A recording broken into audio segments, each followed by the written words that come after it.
एक साल में 8 महीने कोविड में सरकार जूझ रही है।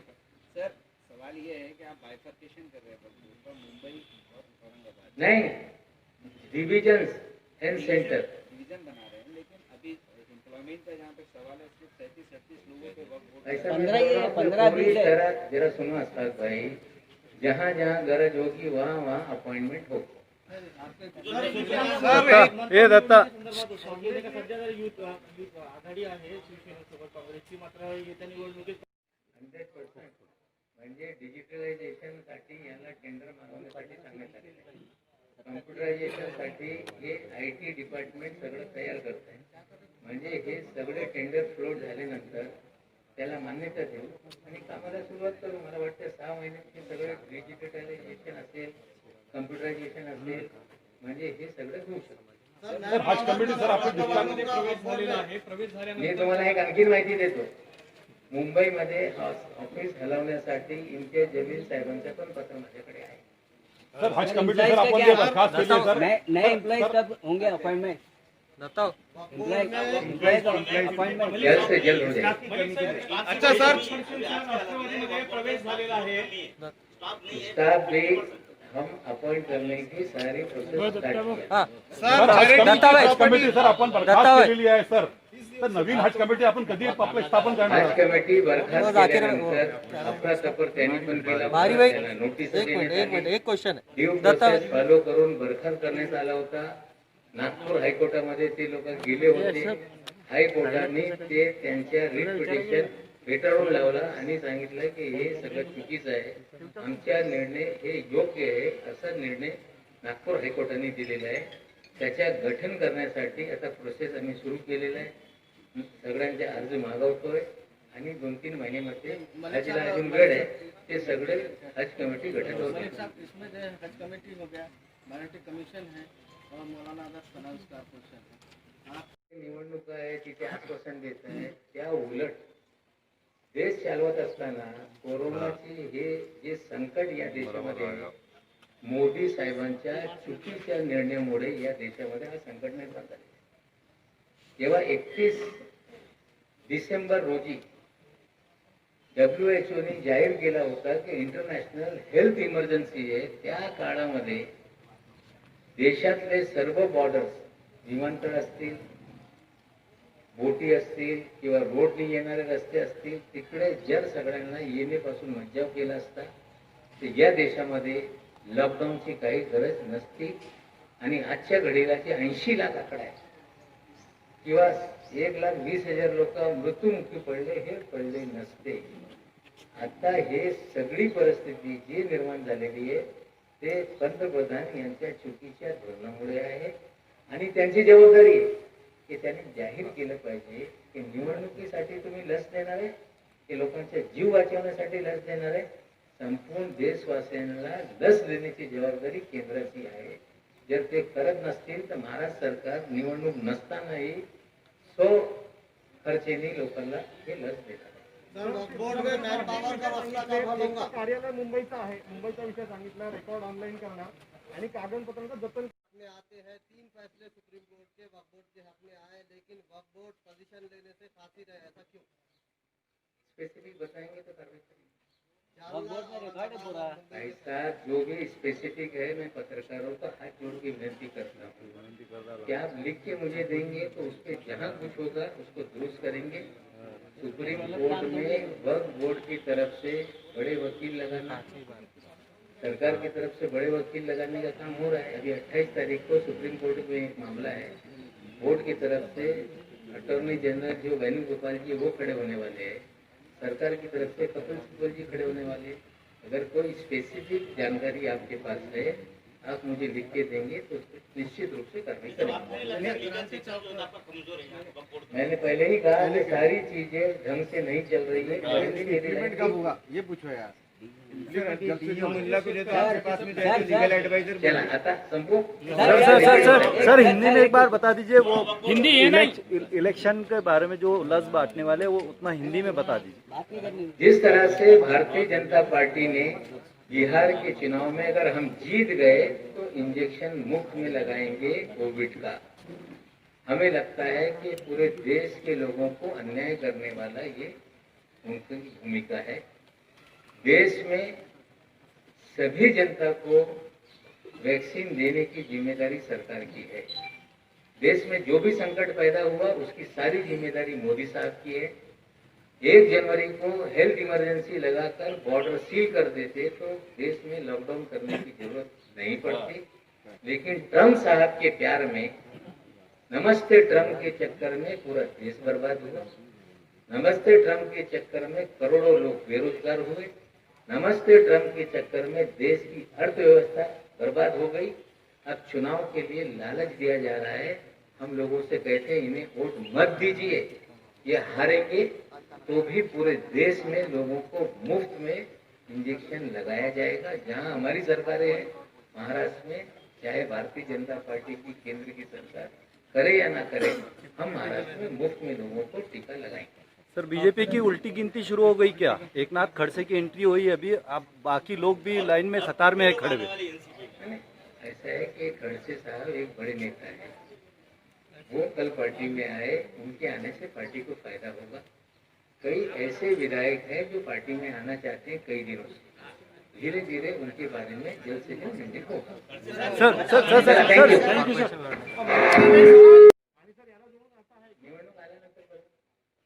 सर चॅरिटी का एक ही क्वेश्चन आहे सर, चॅरिटी की प्रॉपर्टीज पद दिलं जाणार हे निश्चित झालेलं नाही. पण त्यांना पद पाहिजे हे अट ठेवून ते आलेले नाही. जमीन आहे यार ते चॅरिटी महान नेते त्यांची योग्यता बघून निश्चित रूपाने पवारसाहेब त्यांना जबाबदारी देतील.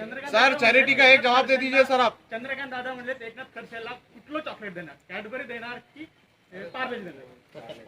आता मोदी साहेबांचा चहा कुठला आहे ते आम्ही तपासू. मग आता लय चहा या महाराष्ट्रात आहे. आता कुठलं चहाचं आणि कुठला कप हे ब्रँड ते ठरू शकताय. आम्ही चहा पण वाटत नाही, गोल्या पण वाटत नाही, चॉकलेट पण वाटत नाही. जे ते करताय त्याच्या अनुभवाच्या आधारावर हे प्रश्न ते विचारताय. एकनाथ खडसेंच्या रूपाने राष्ट्रवादीने 70,000 कोटीच्या चिंतन घोटाळ्यातील प्रमुख साक्षीदार फोडला असा आरोप सध्या भाजपचा. 5 वर्ष सरकार त्यांच्याकडे होता. हे जे घोटाळेचे आरोप करत होते ते सगळे आरोप खोटे होते. आजपर्यंत एक पण सिद्ध झालेला नाही. उलट आजच्या घडीला हे जलयुग शिवार योजनेच्या SITच्या माध्यमातून चौकशी सुरू करण्याचा निर्णय झालेला आहे. 5,970 हे जे ट्रस्ट होते ते त्यांनी आमच्याकडे ट्रान्सफर केले. अजूनपर्यंत सर्व हे चॅरिटी कमिशनरनी काही नवीन एक विषय समोर येत राहत आहे. जे आमच्याकडे ट्रान्सफर केलं पाहिजे ते ट्रान्सफर झाले नाही. मग ते तक्रार करून पाठपुरावा करून ते ट्रान्सफर करण्याची कामं सुरू असतात.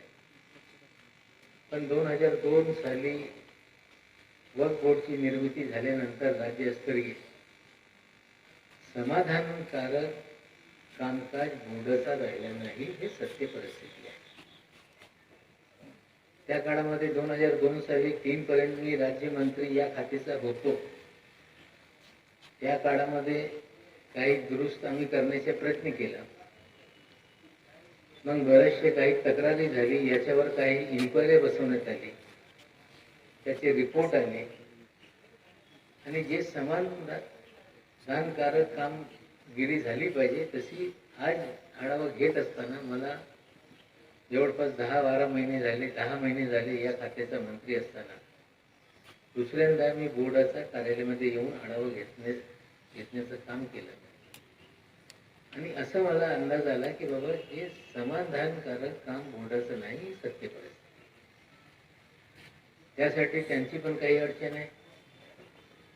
बोर्डमध्ये काम करणारे जे बोर्ड मेंबर आहेत त्यांचे अधिकार काय ते त्यांचे अधिकार समजत नाही. CEOचे अधिकार काय ते त्यांना कळत नाही. प्रत्येक बोर्डचा मेंबर त्यांना एक्झिक्युटिव्ह पॉवर आहे काय या भूमिकेत तो काम करतो. म्हणजे एकंदरीत आजपर्यंत वक्फ बोर्डाचे जे रूल्स रेग्युलेशन्स आहेत ते पण मान्यता सरकारकडून मिळाली नाही. जे रूल्स बनवण्यात आले होते, नवीन कायदा निर्माण झाल्यानंतर अमेंड करण्याची गरज होती, ते पण झालेलं नाही. एकंदरीत ही परिस्थिती आहे.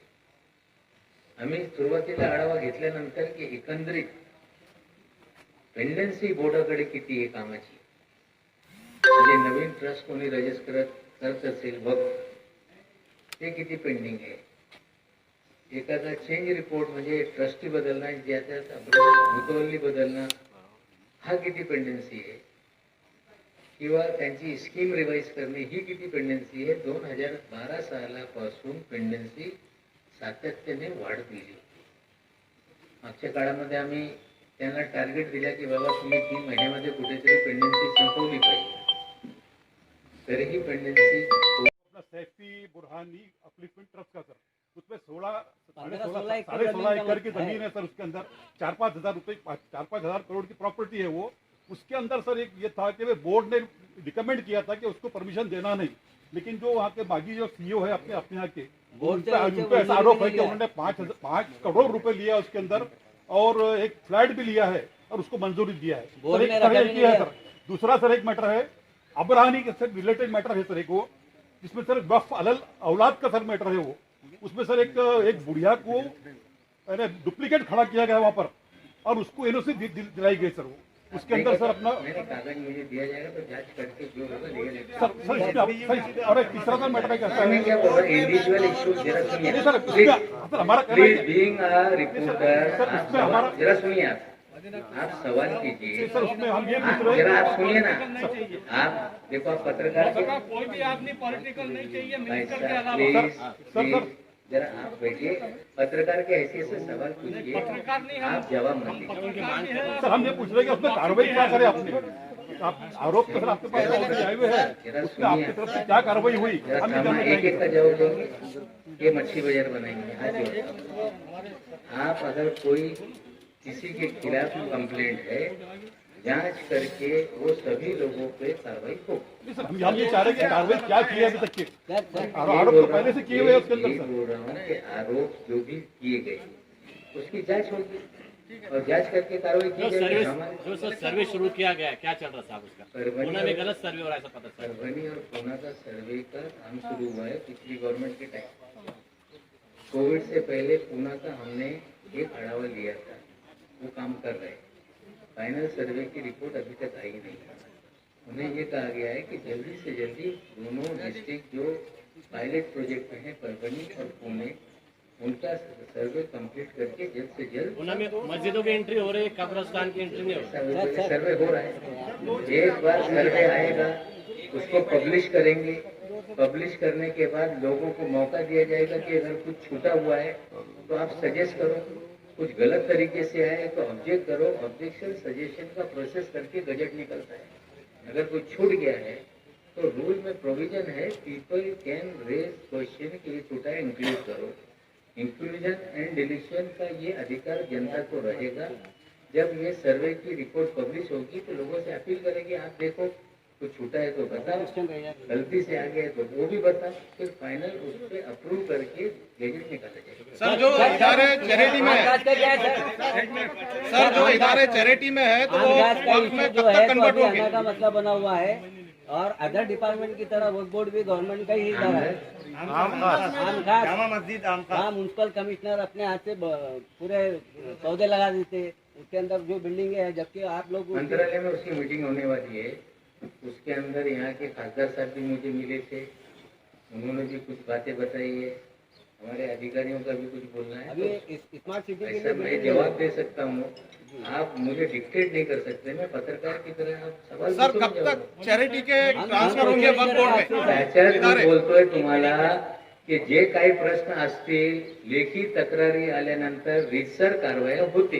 सर चैरिटी के कब तक ट्रान्सफर होंगे सर? बस करा. बिहार निवडणुकीमध्ये भाजपकडून कोरोना व्हॅक्सिन जी आहे ती मोफत दिली जाईल असं आश्वासन दिलं जात आहे. ते आश्वासन चुकीचं असल्याचं मत सामनाचे अग्रलेखक रीजनल नहीं सर, पूरे वक्त प्रॉपर्टी के 50% वक्त इमलाक जो है तो मराठवाड़ा में है. उनको बम्बई आने की जरूरत नहीं, ऑनलाइन सब चलेगा. नहीं तो फिर वो ऑनलाइन यहाँ से भी हो सकता है. और औरंगाबाद से क्यों नहीं हो सकता है? औरंगाबाद से क्यों नहीं हो उसके सकता? पीछे एक वजह है, इफेक्टिव काम नहीं होता. चंद्रपुर का आदमी औरंगाबाद आना, रत्नागिरी का आदमी औरंगाबाद आना, इफेक्टिव कामकाज नहीं है। नहीं तो आप वहाँ पर मुंबई रीजनल का ऑफिस ऑफिस बना बना रीजनल ऑफिस बना दिक्कत दीजिए। नहीं होगी, मुंबई में आप वही जैसा होने वाला है। मराठवाड़ा को रीजनल ऑफिस बनाने मेरी का बात सुनिए ना, आप चंद्रपुर को रीजनल ऑफिस बनाइए। आप पत्रकार है, जो माहिती देना मैंने दिया, खबर जो दिखाना है आपको दिखाना, बहस करना पत्रकार का काम नहीं है। मैं आपसे विनती सर एक इम्पोर्टेंट क्वेश्चन ये है 82,000 एकड़ जमीन मराठवाड़ा में हमने 10-15 साल पहले देखे थे। कुछ जमीन अभी फिलहाल कितनी का है? इसीलिए मैं बोल रहा हूँ कि कंप्यूटराइजेशन करके समाधान कारक काम नहीं है, ये मैंने पहले सवाल किया। इसीलिए पूरी तरह से मराठवाड़ा हो, महाराष्ट्र हो, वक्त की जमीन पे नाजायज कब्जे बड़े पैमाने पे हो। अभी भी बड़े पैमाने पे गड़बड़ियां हैं। उसमें कब्जा करने वाले दीगर से ज्यादा मुसलमान ही उसके अंदर ज्यादा ये पुरगुछ करने में है। तो जितनी गड़बड़ियां है एक एक करके उसको दुरुस्त करना है। आपकी जानकारी के लिए बताता हूँ कि हाजी इस्माइल मुसाफिर खाना का एक मामला चैरिटी कमिश्नर के मातहत नहीं होते हुए भी उस पर ऑर्डर्स हुए, हाई कोर्ट में हार गए लोग। सुप्रीम कोर्ट में वेणुगोपाल जी को खड़ा करके वो मामले में स्टे हुआ और वो टैग हो गया। हमारे आने के बाद जालना की एक कंप्लेंट आई, कोई वहाँ पे मॉल बना रहा है एक मस्जिद की जगह पे, उसको स्टे लगाया है। कलेक्टर साहब ने मीटिंग लगाई है। तो जितने भी लोगों से हमारी विनती है, जो जो गलत जानकारी जिसके पास है वो हमें मंत्रालय में सारे कागजात एक एक केसेस के बारे में भेजेगा, तो सब विषय की जांच करके एक एक चीजों को दुरुस्त करने का काम करेगा। कमीशन मिटाया गया था, उससे क्या हो? जो कमीशन बिठाया गया उसकी रिपोर्ट है, उसके जो भी रिकमेंडेशन है उसको निकाला जाएगा। पिछले 5 साल में बीजेपी की गवर्नमेंट में पेंडेंसी बड़े पैमाने पे बढ़ी। कोई जिस तरह से इफेक्टिव काम करना चाहिए था काम नहीं हुआ। जो भी स्टेट कमेटी की रिपोर्ट है उस पर पूरी तरह से अमल करना। सर इसी से रिलेटेड एक क्वेश्चन है, ये एटी के शेख की सिफारिश के ताल्लुक से आपके वक्फ बोर्ड की एक मेंबर है खालिद कुरैशी, कल उन्होंने मैसेज दिए कि वो जो दागदार पहले मेंबर रह चुके, जिनके ऊपर बहुत सारे एलिगेशन भी लगे, तो उन्हीं को दोबारा वक्फ बोर्ड में लिया जा रहा है। इस तरह की कोशिशें हो रही है। बिल्कुल किसी को लिया नहीं गया। कोशिशें जारी जो भी अपॉइंटमेंट होगा वो एक्ट में जो प्रोविजन है, जिनके ऊपर मुकदमे है, जो टार्निश है, वो कोई भी बोर्ड में नहीं आएगा। अच्छा सर, मेंबरान का इलेक्शन कब होगा सर? मेंबरान का इलेक्शन कब होगा? अभी तो 3 ही मेंबर है, ऐसा है कि 7 चाहिए। ऐसा है कि वक्त में बार काउंसिल से 2 लोग आना है जी। अभी 2 मुस्लिम बार काउंसिल के मेंबर है। एक कुरैशी साहब है जो नागपुर के, जिनके ऊपर इल्जामात है, उसे हम नहीं ले सकते। एक दूसरा मेंबर है पठान। तो ये दोनों लोगों को देखकर उसमें जो भी क्लियर होगा उन्हें वहाँ अपॉइंट करेंगे। एक जो एमपीज है, 2 एमपी को अपॉइंट करना है। आज मुसलमान 2 एमपी महाराष्ट्र में है, इम्तियाज जलील साहब, फौजिया खान मैडम। ये दोनों को लेने के लिए हमने लीगल ओपिनियन मांगा है कि यहाँ पे 2 सीट है, 2 ही मेंबर है, डायरेक्ट अपॉइंट कर सकते हैं कि इसका भी इलेक्शन प्रोसेस करना। LNJD से जैसे ही फाइल क्लियर होगी, अगर हमें परमिशन दी गई कि दोनों का अपॉइंटमेंट इमीडिएट करो, तो दोनों को अपॉइंट करेंगे। उन्होंने कहा कि प्रोसेस करके इलेक्शन पे जाओ तो करेंगे। विधानसभा के 2 मेंबर का प्रोसेस जल्दी हम शुरू करने वाले हैं। तो ये हो गया जो बाय कंपल्सन चीजें है। एक सोशल वर्कर की पोस्ट है जो MM शेख साहब की इलीगल अपॉइंटमेंट थी, उनको हमने बर्खास्त किया, वहाँ नया मेंबर आएगा। जो इस्लामिक स्कॉलर की, एक शिया एक सुन्नी, उसका भी सिलेक्शन एप्लीकेशन मंगा के उसमें बेस्ट जो होगा उनको अपॉइंट करेंगे। अच्छा सर, एक क्वेश्चन, खालिद साहब ने सीधे तौर पे जो है तो आरोप उनको लगाया। हटाया जा रहा है। उन्होंने फाइलें चोरी की है, सारे रिकॉर्ड हमारे पास है। उनको नोटिस भेजा गया और उनको हियरिंग दी जाएगी। वक्फ बोर्ड की फाइलें 6 चोरी की है उन्होंने। पिछले 2 साल से फाइल अपने घर में रखे हुए थे। लगातार करने के बाद फाइलें नहीं दे रहे थे। अब उनको नोटिस गई है कि जो आप गलतियां कर रहे हैं उसका जवाब दो। भारतीय जनता पार्टी का वो अपॉइंटमेंट इलीगल था और उसके जरिए पूरे बोर्ड को बर्बाद करने का काम हो रहा था। फाइलें चोरी की जा रही थी। नोटिस गई है और नोटिस देने के बाद क्या जवाब आएगा अगर क्रिमिनल एक्ट होगा तो मुकदमा भी दर्ज करेंगे, गिरफ्तारी भी करेंगे। सर सर कुछ सर कुछ इरेगुलरिटी है सर कुछ जो कंप्लेंट की हुई है यहाँ पर भी की हुई है, इनवर्ड आउटवर्ड से सीओ साहब के पास फाइल नहीं जाती। सलीम में हाथ नीचे ये 5 साल से मैं शिकायत कर रहा हूँ। आप मेरे पास भेजिए लिख के। सर मेरी एक सर मेरा अगर बोर्ड इफेक्ट सुनिए प्लीज, मैं दे देता हूँ। आप पत्रकार है कि ग्रीवेंस ला रहे हैं? ग्रीवेंस के लिए वहाँ मिला, पत्रकार है तो सवाल। सर कुछ आरोप ऐसे है सर वक्फ बोर्ड के ऊपर और कुछ मेंबर्स के ऊपर और मागी जो सीईओ है उनके खिलाफ में सर, तो बहुत गंभीर प्रकार के आरोप है कि उसमें उन्होंने अपना इरेगुलरिटीज किए हैं। तो सर उसमें तीन बहुत इम्पोर्टेंट है। 16 से 23 प्रकरण त्यांनी कुठेतरी निकाली काढण्याचं काम केलेलं आहे। एक नवीन पद्धत आम्ही सुरू करतोय। या आधी ज्यांना रजिस्ट्रेशन किंवा चेंज रिपोर्ट किंवा स्कीम मंजूर झाल्यानंतर त्या लोकांना इथे येऊन प्रत्यक्ष तो कागद कलेक्ट करण्याची पद्धत या बोर्डामध्ये होती। असा निर्णय आम्ही घेतलेला आहे की आता कोणी व्यक्ती या बोर्डाला मध्ये येणार नाही। आमच्याकडून त्या विश्वास किंवा मुतवल्लीला पत्र जातील की तुमच्या रजिस्ट्रेशन हे बोर्डाने मंजूर केलेलं आहे, हे कागद आम्हाला तुम्हाला पाठवायचं आहे, याची परतचे 40 रुपये प्रति प्रत, समजा 120 रुपये 3 पानं असतील 4 पानं असतील, मग पोस्टल चार्जेस त्याने आमच्या अकाउंटवर RTGS केलं पाहिजे आणि मग थेट त्यांना पोस्टाने पाठवण्याची सिस्टम आजपासून या बोर्डामध्ये आम्ही सुरू केलेलं आहे। कोणी इथे येणार नाही आणि हँड डिलिव्हरी कोणाला भेटणार नाही। ज्यांच्या ॲड्रेस असतील त्यांना हे देण्याचं काम होईल।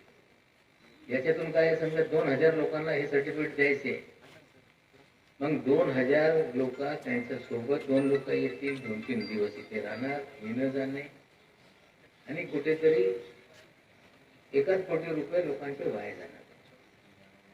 आणि इथे आल्यानंतर लोक आरोप करताय की आम्ही आल्यानंतर इथे काय पैसे मागतात आमच्याकडे। मग पैसे वाचवणे आणि लोकांना आरोप करण्याची संधी होणार नाही आणि कुठेतरी ट्रान्सपरंट पद्धतीने हा सगळा कारभार सुरू होणार आहे।